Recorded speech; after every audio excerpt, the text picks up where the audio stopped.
I didn't want to have to do this again.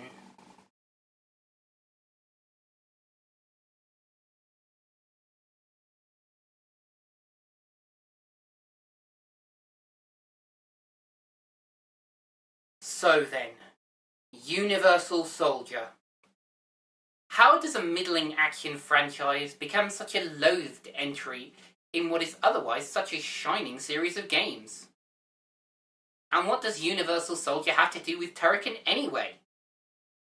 The answer can be traced back to our friends at Accolade, who had the license to adapt the movie Universal Soldier into a video game, and they also held the license to release the Turrican games, at least the first two, on consoles.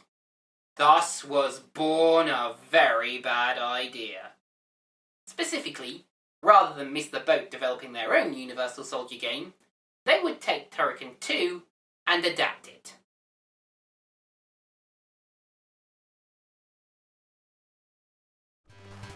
To accommodate the Universal Soldier content, World 3 was removed entirely.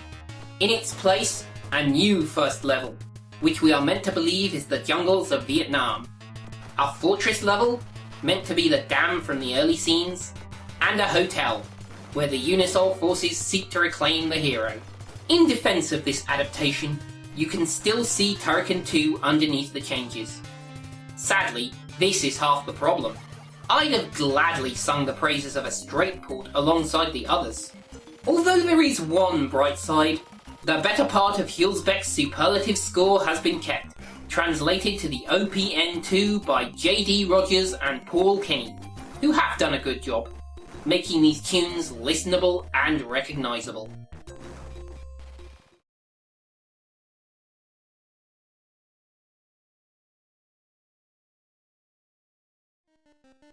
As to the Game Boy version, its lo-fi charms help mitigate the sting of adaptation.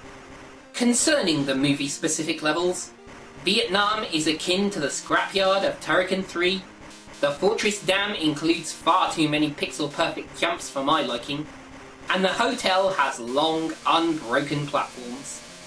These levels contrast sharply with the rest of Turrican 2.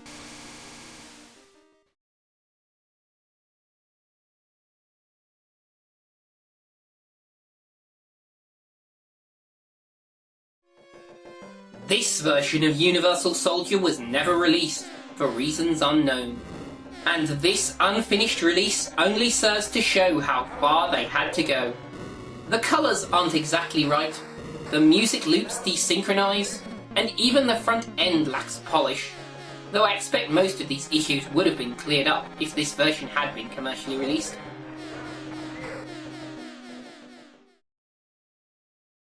Overall, Universal Soldier stands as a testament to the folly of get-rich-quick movie licenses as released in the 80s and 90s. We can't end on such a sad note though. Join me next time as we discover a much more interesting Lost Turrican, Rendering Ranger. See you there!